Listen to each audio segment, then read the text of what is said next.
Tranquilo, tranquilo. Não, faz o seguinte. Pode fazer.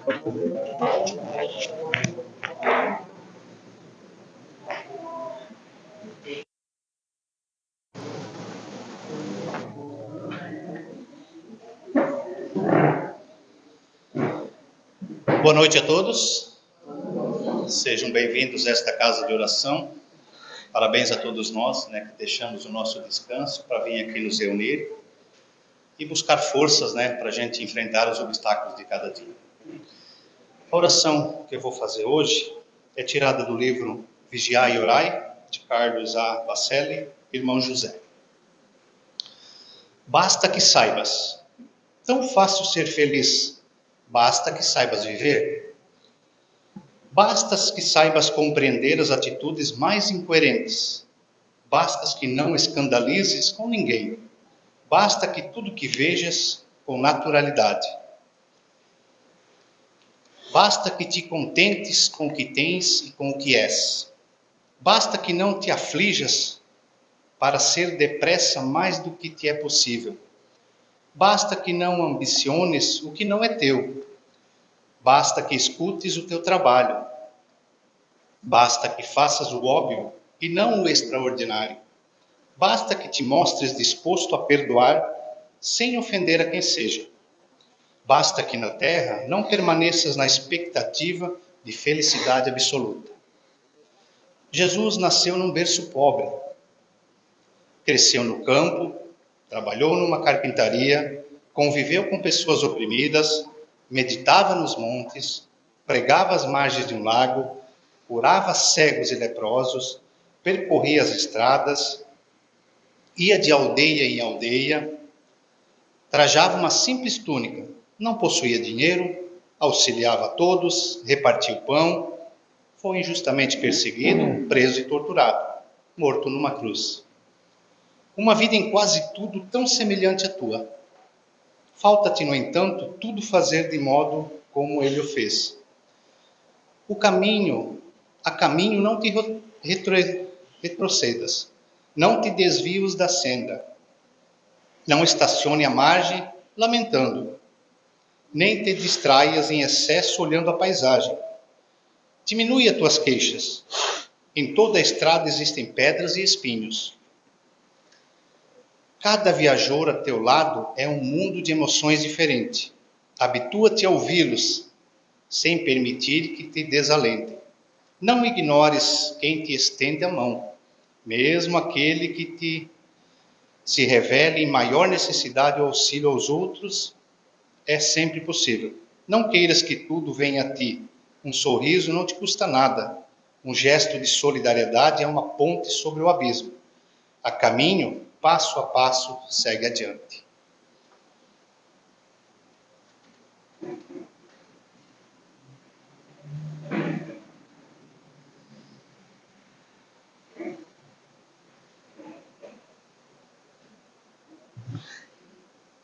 Boa noite a todos, mais uma vez, Sejam todos bem-vindos nesta casa que estava esperando todo esse povo lindo chegar.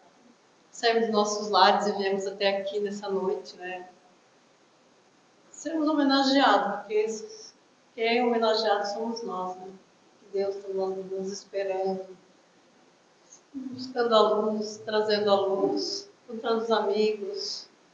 É uma noite, assim, muito especial. Então, convido os irmãos a fechar os olhos, a acalmar a sua mente, o seu coração, e levar o nosso pensamento a Deus, nosso Pai, nosso Mestre Jesus, aos bons espíritos que nos assistem nessa noite, nossos irmãos espirituais, que sempre nos acompanham e estão aqui por toda a parte, por todo canto desta casa, que foi preparada toda para todos aqueles que aqui entraram, que tiverem busca de amor, de paz, de carinho, de tudo aquilo que sempre a gente precisa. São Jesus. Ampara nas nossas fraquezas, perante que os nossos anjos guardiões, os bons espíritos, que aqui estamos, Senhor Jesus, diante de Ti, sempre imperfeito, pequenino, mas sempre com toda a vontade de ser Pai. Pai da infinita bondade, com essa prece, em teu nome, faço dos bons espíritos, o mentor espiritual desta casa, desse trabalho. Vamos dar aqui, aberta a primeira parte dessa noite, que é a palestra do nosso irmão Montanha, que chegou para nos trazer. Então, vamos pensar em favor deles, que tudo saia conforme o nosso conhecimento. Que assim seja. Vou falar o nosso nome. Obrigado.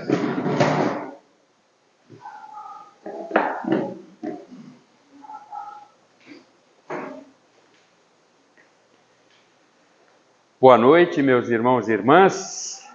Boa noite. Bom, boa noite para você também. Está em casa, comendo pizza. Mas a gente está no lucro. Eu gosto muito de vir aqui. Ele vai passar trabalho, mas de vez em quando. Eu gosto muito de vir aqui. Como está dito ali, o tema Medita na Palavra. A Netflix, que Deus a tenha, fez um levantamento e descobriu, evidenciou, os dados evidenciaram que as pessoas hoje estão preferindo série a filmes. Eu, particularmente, continuo preferindo filmes, mas a galera de hoje está preferindo mais séries do que filmes. Então, como nós temos que estar sintonizados com o nosso tempo, sob pena de virarmos museu, eu parei de fazer palestra. Agora eu faço episódio. E eu estou trazendo para vocês o episódio 2, na verdade. É que quando o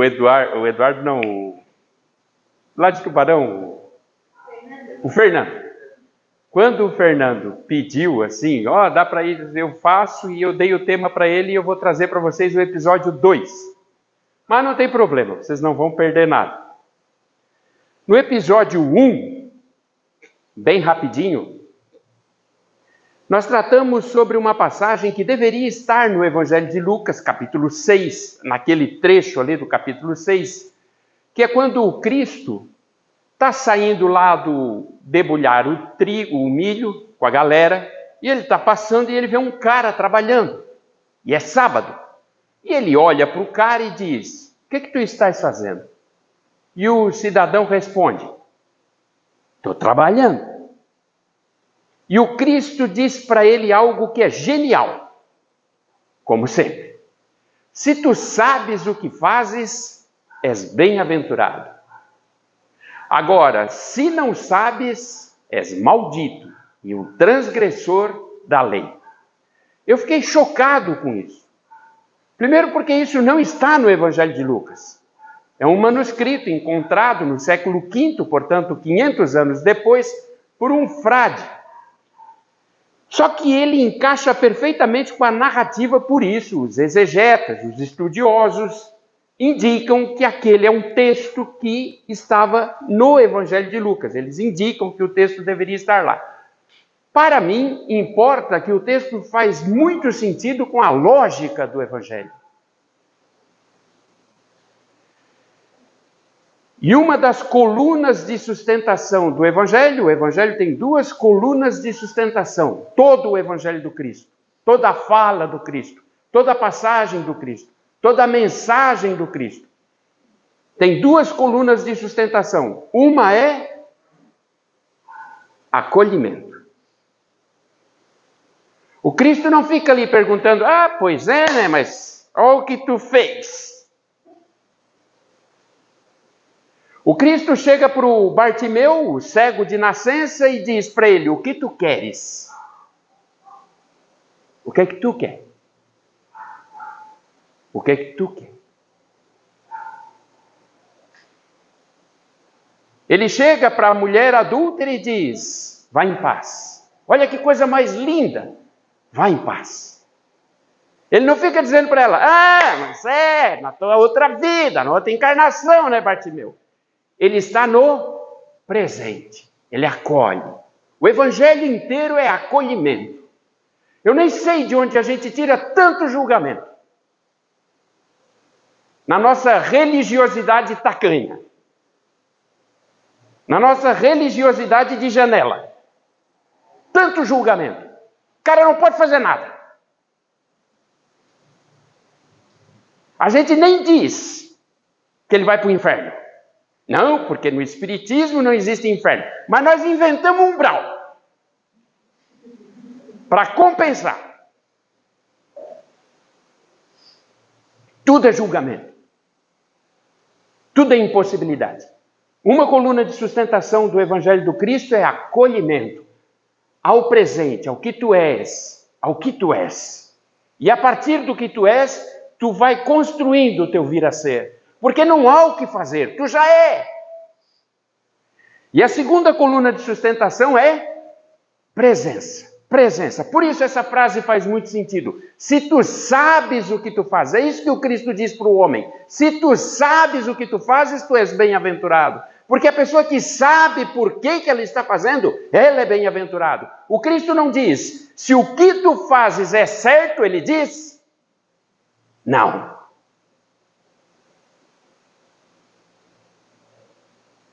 Se o que tu fazes, tu sabes por que fazes, tu és bem-aventurado. Ah, mas se o que eu estou fazendo está errado, esse é um conceito de julgamento que depois o desdobramento dos fatos vai evidenciar. Mas tu tem que estar presente para saber a necessidade de mudar. Mudar. E mudar é difícil. É o maior, disparado o maior desafio, mudar. Isso foi o episódio 1, já falei demais. No episódio 2 eu fiquei refletindo sobre o seguinte, mas se estar presente é o pulo do gato, para mim me apropriar da existência, porque é o pulo do gato. Muito básico, né? É muito chato você chegar nos 50, 60, 65, 70 e dizer, oh, meu Deus, o que eu estou fazendo aqui? Não era para mim estar aqui. Está lá você andando, de repente, você, casei. Como casei? Onde? Daqui a pouco, ploc, um filho. Ah, da onde? Como ou da onde? Você não estava lá? E na maioria das vezes a nossa existência vai passando como se nós fôssemos espectadores. Estou lá olhando e me justificando. É que naquele tempo eu estava com tal dificuldade, daí não deu. Nesse tempo eu estou com essa dificuldade, daí não dá. Percebe? O lance de se apropriar da vida, de sentar com você. Para você ver em casa também, sabe? Sentar aqui. Joelho com joelho, fazer esse exercício cotidiano, todo dia de manhã. O que eu quero disso aqui? É ficar me enganando? É ficar sempre dizendo que a culpa é do meu pai, que era um tirano? Da minha mãe? Até quando isso vai suprir as minhas necessidades? É sentar contigo, joelho com joelho. Isso é presença. Mas para isso eu preciso gostar de mim. E é difícil gostar de mim. Por isso que eu não gosto de falar de mim. Para mim. Para os outros até é bom, porque é fácil de enganar. Mas para mim, complica. E aí eu ficava pensando, o que poderia fazer eu ser autêntico em relação a mim mesmo? E me veio essa reflexão da palavra. A palavra. Que palavra? E eu vou usar aqui uma expressão, a palavra de Deus. No Evangelho de Mateus, no capítulo 4, tem a passagem em que o Cristo é levado ao deserto para ser testado. Essa experiência todos nós passamos.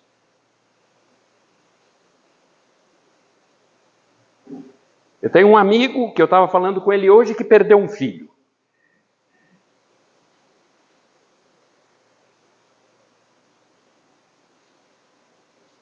Você racionaliza isso? É sério mesmo?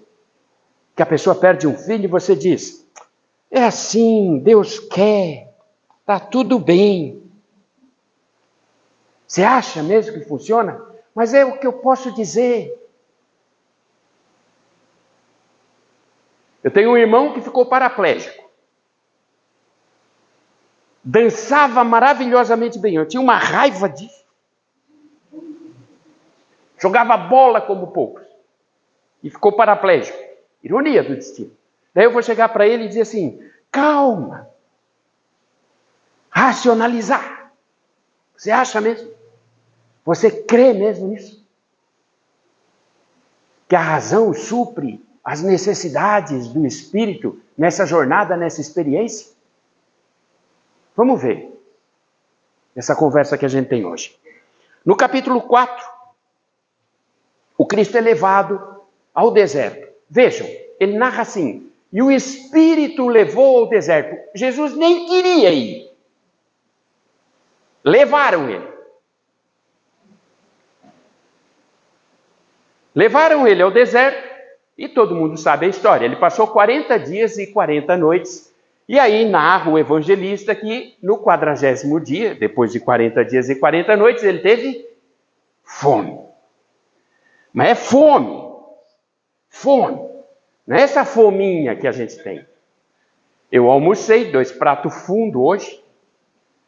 E aí eu esqueci de tomar café. Daí eu estava vindo para cá. Daí eu liguei para minha mulher e disse para ela assim, eu estou morrendo de fome. Ela assim, tu está sempre morrendo de fome.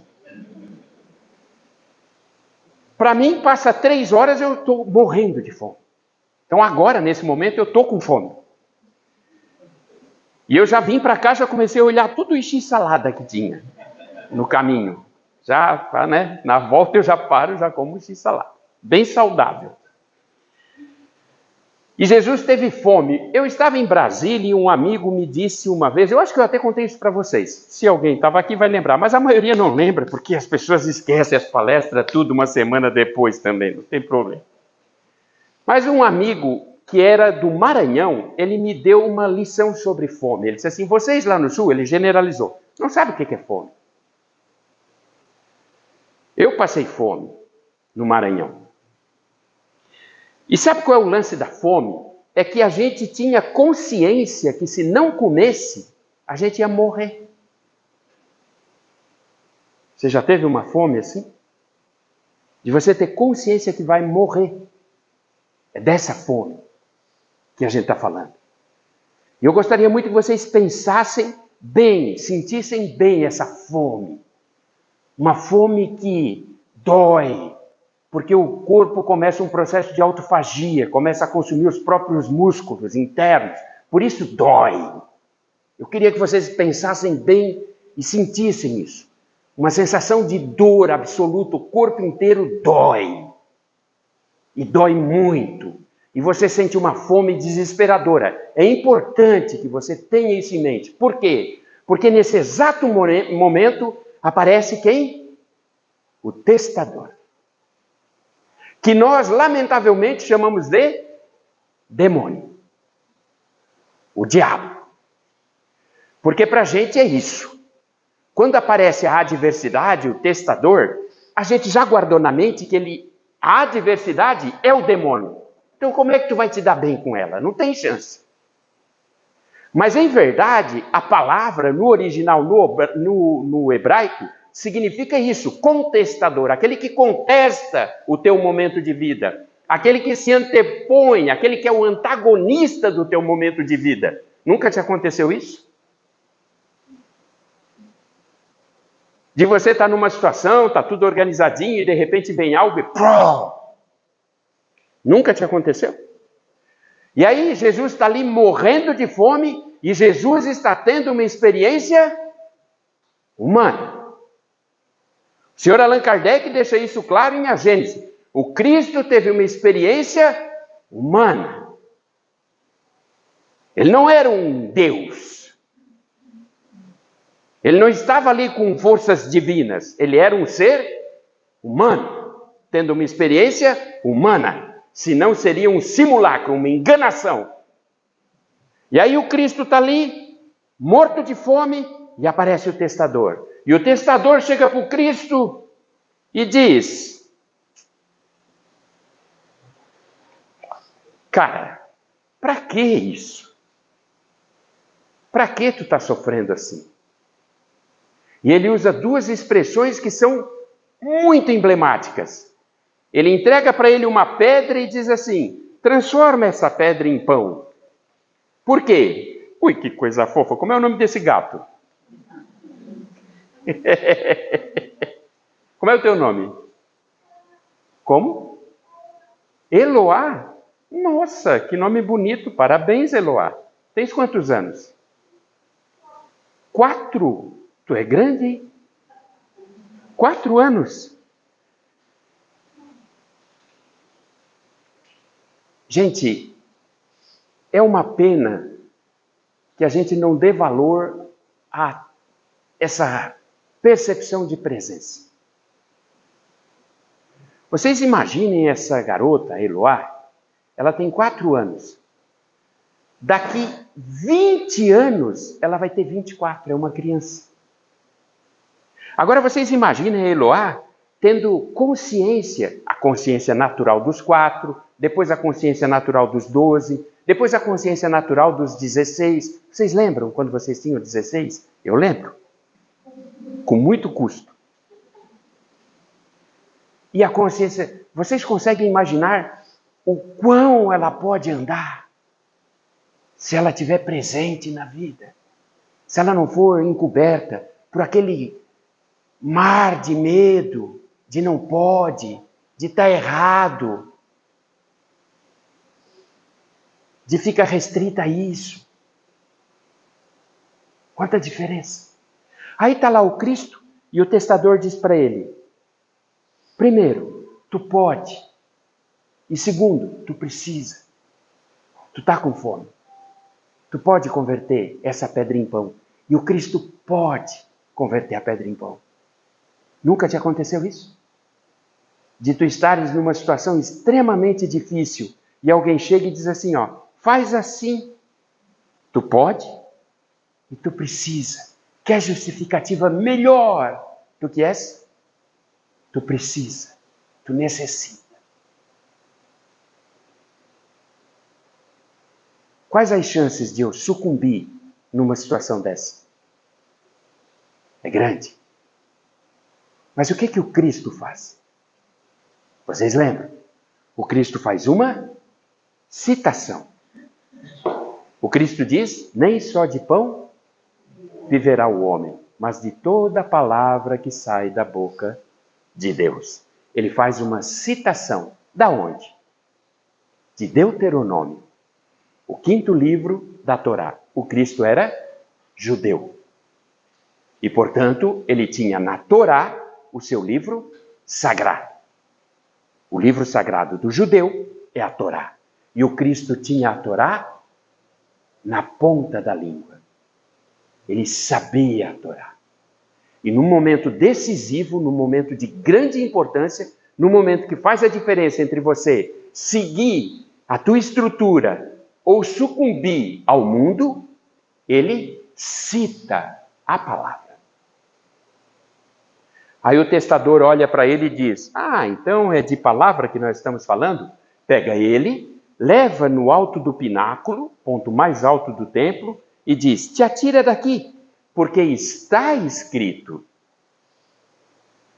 que o Senhor Deus protegerá seu filho e enviará anjos para que levem-no pela mão e que sequer tropece numa pedra. Vejam, o testador também cita a palavra. E aí o que o Cristo faz? Diz, não testarás o Senhor teu Deus. De novo ele cita Deuteronômio. Ele só cita Deuteronômio. Na verdade, o Cristo fez uma tonelada de citações. 70% do que ele diz é citação. Não é dele. Não é da boca dele.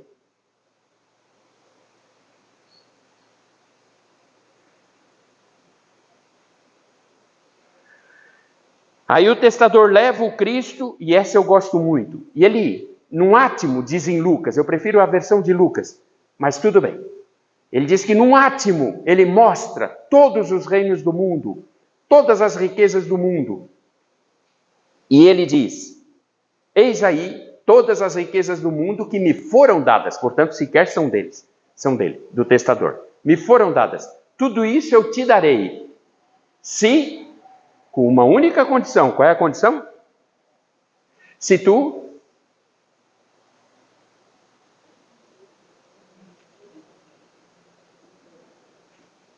nunca te aconteceu isso? De alguém chegar para ti e dizer assim, imagina, eu posso resolver o teu problema. Mas assim, tu vai precisar meio que te adaptar, fazer algumas coisas que são do meu jeito.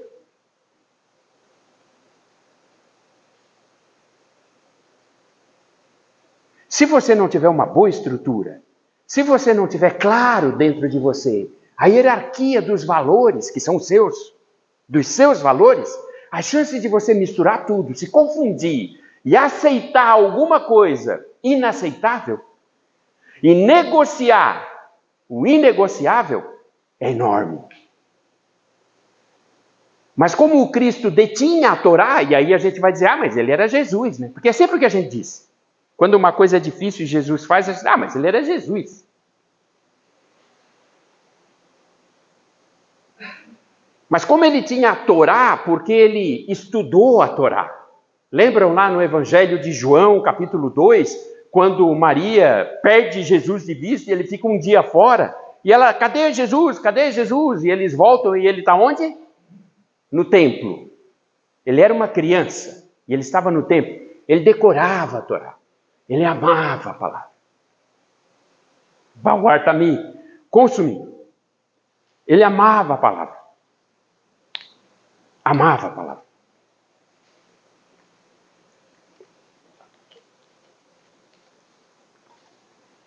Essa passagem ela é riquíssima, porque Jesus é nosso guia e modelo.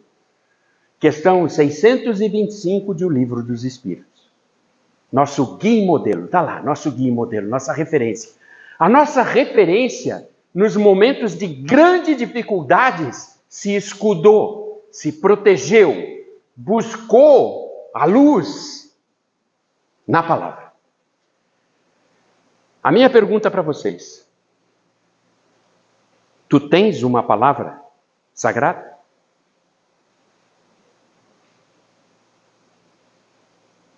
Tu tens uma palavra que tu sabe decor? Que tu consulta todo dia, que tu ama?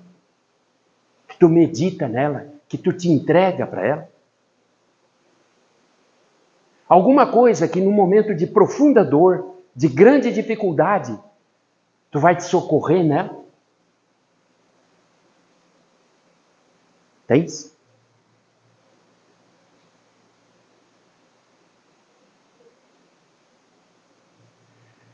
Assim, meus irmãos e irmãs, e eu não falo isso tipo assim, vocês não têm uma palavra porque eu tenho. Estamos tudo junto na barca. Mas tipo assim, se a gente não tem, nós estamos lascados.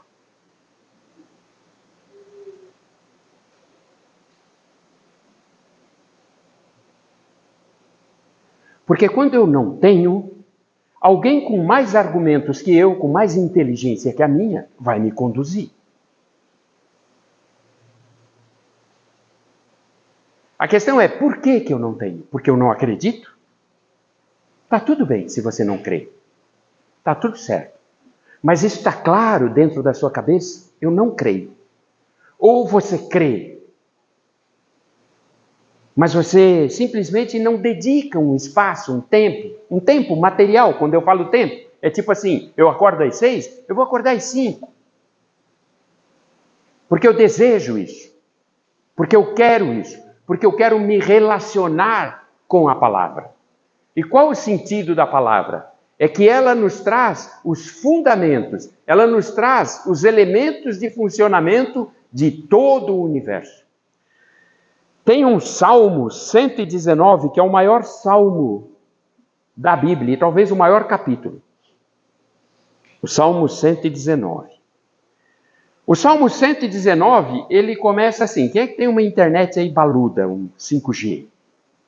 Quem está com celular aí, por favor? Ninguém, né? Todo mundo está com vergonha. Ninguém tem. Eu até tenho, mas eu estou sem óculos, e aí o meu vai ficar fechando o tempo inteiro. Isso, por gentileza. Abre aí o teu 5G. Pode abrir. Abriu? Isso. Digita aí, Salmo 119. Se abrir a primeira Bíblia Almeida Ferreira, já abre ela. Salmo 119.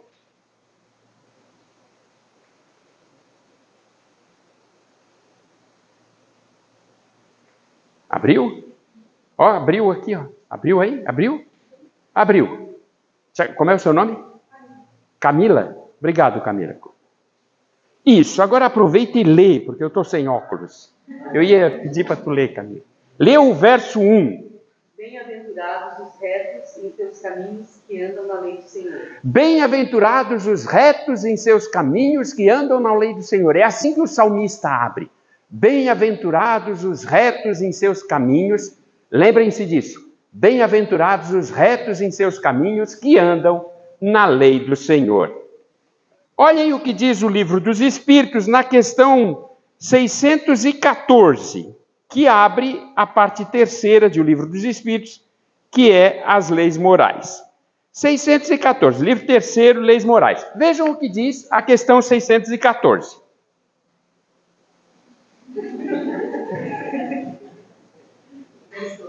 Quer?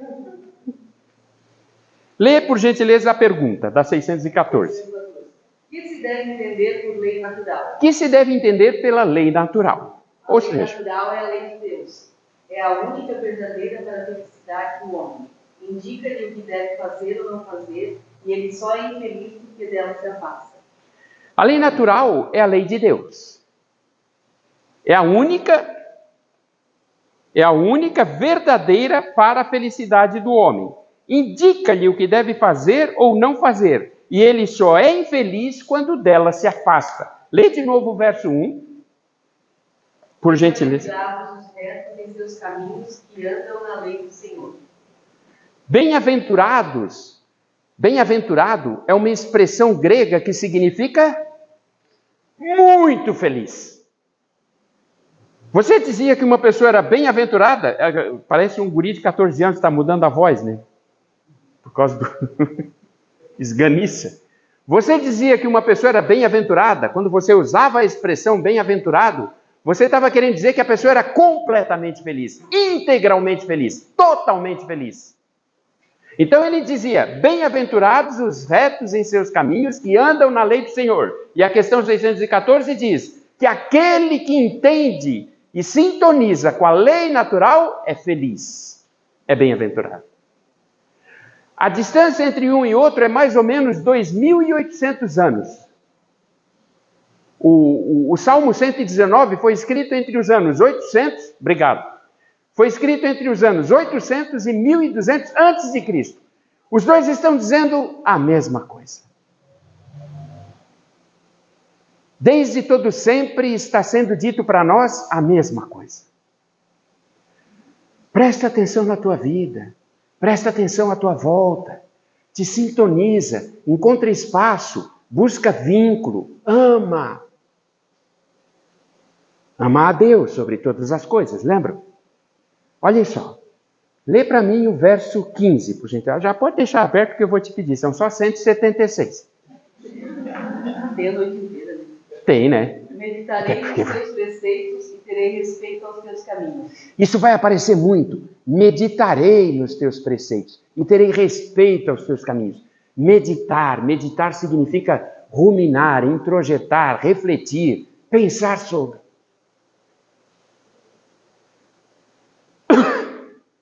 Pensar sobre. Meditarei nos teus preceitos. Isso indica uma pessoa que ela gosta de sentar e se relacionar com a palavra.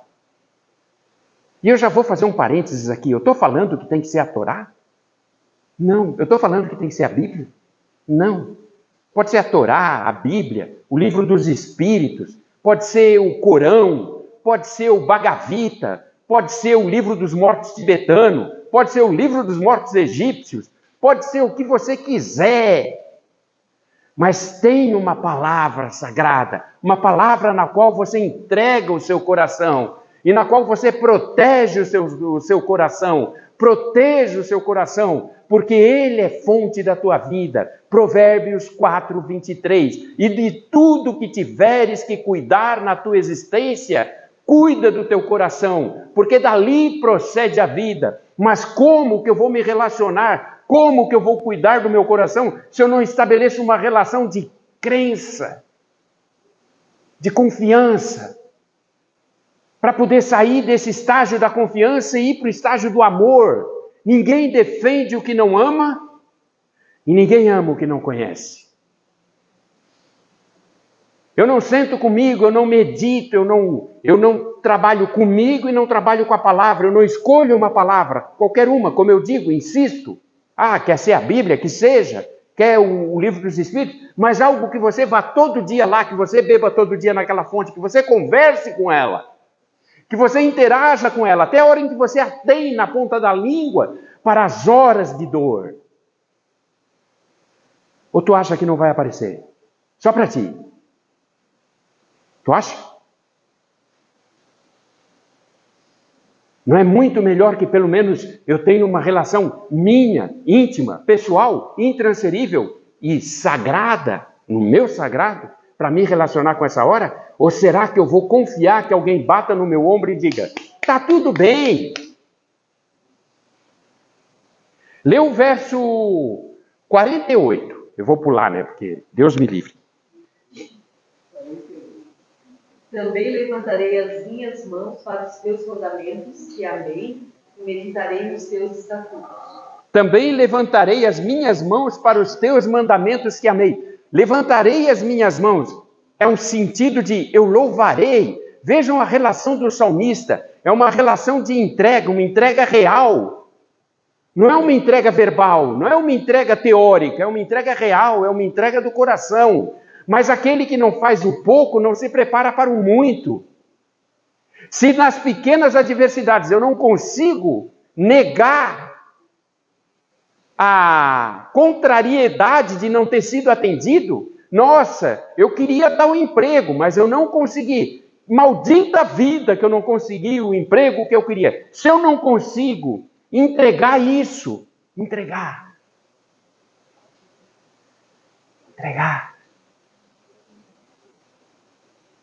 Entrega o resultado. Senhor, eis-me aqui. Minha vida é tua. E tu sabes o que te pertence. Tem alguma coisa que você tenha que seja teu? A casa que tu tens é tua? As enchentes mostram que não. O dinheiro que tu tens no banco é teu? O Collor provou que não.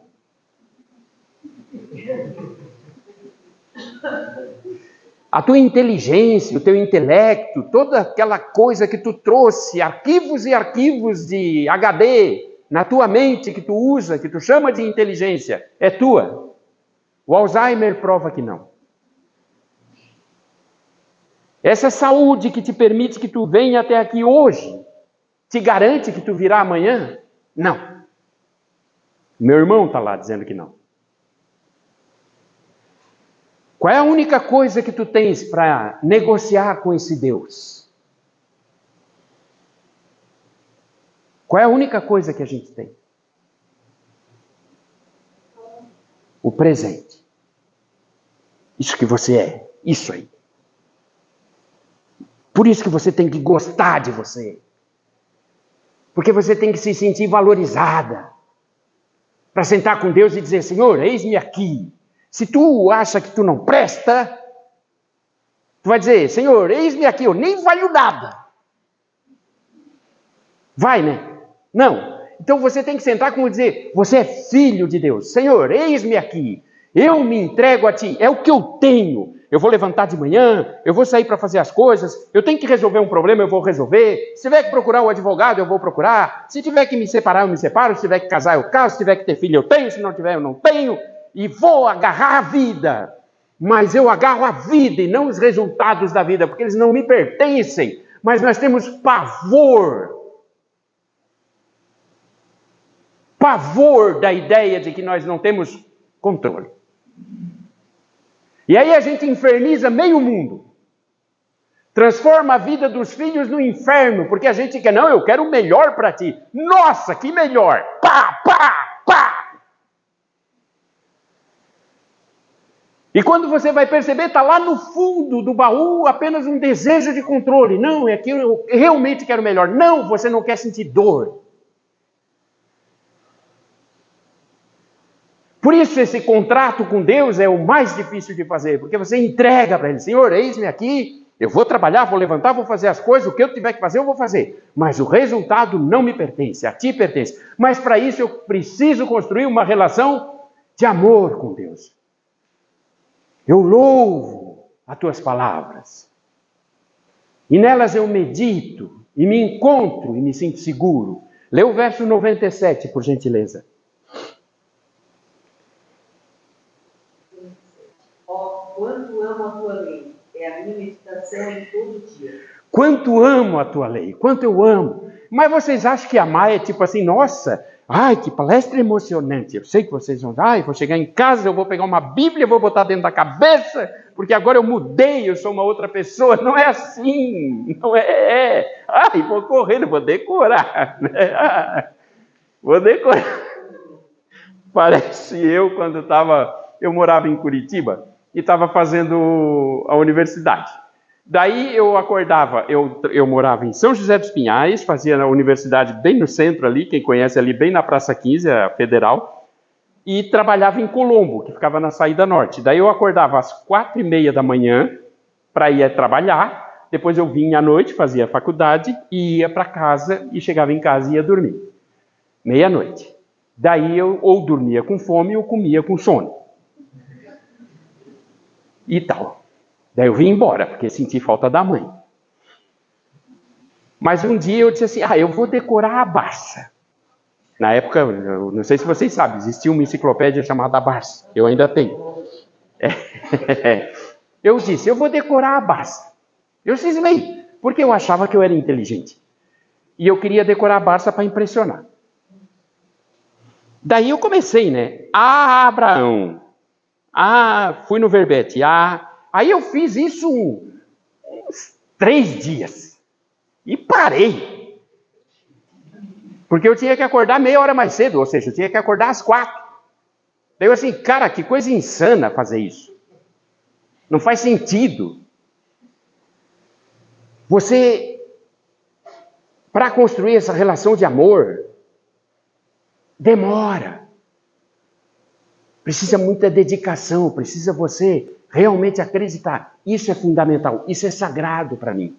Senão a gente não vence. É tipo, para a van aqui na frente e diz, pessoal, sábado, domingo, sábado agora nós vamos no asilo, vamos cuidar dos velhinhos no asilo. Aí enche a van. Até deixa a van e pega um ônibus, porque todo mundo quer ir, quer ser bom. Vamos encher o ônibus, vamos lá. Quando chega lá, entra no salão do coisa, já sente aquele cheiro acre de urina. Meu Deus, que horror, que é isso? E onde é que eu tenho que ir? Tenho que ir no quarto. Mas, não, pelo amor de Deus. Aí vai lá no quarto, aquele cheiro de urina pelas paredes, os velhos, não pode chamar de velho, é feio, é anti-honesto, como se eles ficassem novo, porque eu não chamo de velho. E aí tá lá os velhinhos tudo, né? Os velhinhos tudo, tal, na cama, mijado, e você vai trocar e tal. No outro sábado você traz um ônibus, né? O coordenador traz um ônibus, vem 6 pessoas. Já o amor já ficou pelo caminho. E aí...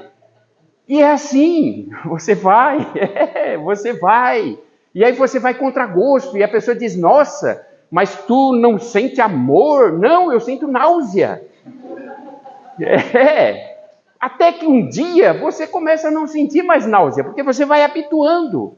E até que um dia você sente amor por eles. E você gosta de pegar no cabelo deles. E você troca a fralda como se estivesse trocando de um bebê, a coisa mais linda. E você ouve eles. Amor é exercício. É uma pena que a gente queira tudo mágico. No verso 148, para nós ir embora, porque eles disseram que era 40 minutos. Os meus olhos anteciparam as vigílias da noite para meditar na tua palavra. Os meus olhos anteciparam a vigília da noite. Sabe, ele tinha tanto prazer em se relacionar com esse Deus dele. Cada um de vocês escolhe o de vocês. Ele tinha tanto prazer, ele tinha tanta segurança, ele tinha tanta confiança. Ele entregou tanto o espírito, o coração, a alma, a vida, que ele antecipava as vigílias da noite. É tipo nós, né? Começa às 8 e a galera vem para o centro espírita na porta, 6 horas, esfregando as mãos. Ai, que bom, está chegando a hora de eu ir no centro. Lá na minha cidade é assim, começa 8 horas. O cara mora a 15 minutos do centro. Ele olha e diz assim, mas 10 para as 8, dá para mim 5 para as 8. Vem na seca, assim, no último momento. É um parto, é uma dificuldade.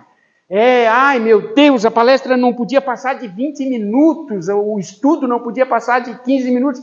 É um peso. Para a gente se relacionar com Deus é um peso. E ele diz, eu sinto amor, eu antecipo a hora, eu desejo a hora de estar contigo. A gente já sentiu isso, lembra quando a gente namorava?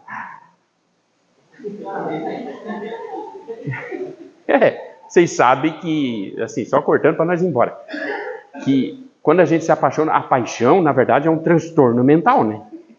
Sabe? É verdade. É verdade. Ela altera. Tanto que você depois diz, meu Deus, como é que foi que eu fiz? Fica a dica. Não, é verdade, tá, gente? É só uma parte verdade. Mas é importante que você preste muita atenção. Sugiro. Mas o salmista ama a palavra, ama se relacionar com Deus. Ele gosta do momento em que ele vai sentar, em que ele vai parar tudo, em que ele vai ter o tempo dele. Que você possa chegar em casa e dizer assim, mulher, marido, filho, tal, esse é meu tempo, eu preciso sentar, eu preciso conversar comigo. Nossa, a pessoa fica até apavorada, né? Não, se ela começar a pensar muito sozinha, ela vai embora. Não vai. Não vai. Até vai às vezes, mas pode ser que não vá. Mas também, né? Tudo é de Deus. E você senta, e você fica ali no seu tempo, e aquilo começa a dar um prazer em você. E você gosta. E você começa a sentir necessidade desse tempo. E aquilo começa a te fortalecer. E você, puxa vida. E aí algo vai acontecer. Aquilo que tu sempre sonhou. O que eu sempre sonhei? Dinheiro na conta. Não. Algo muito maior vai acontecer. Mas muito maior. Muito maior. Quando finalmente essa conexão acontecer, sua, com a divindade que você vai sintonizando no seu interior, nesse exato momento, vai acontecer uma coisa maravilhosa. A vida vai ficar leve. Vai ficar agradável. E você vai ter muita confiança na vida. Porque nesse dia, todo o peso do futuro, Deus pegou para ele. E toda a glória do presente, Ele entregou para ti. No fundo, bem no fundo, é isso que a gente quer. Que assim seja, meus irmãos. Acabou, né? Acabei tarde, mas acabei. Obrigado.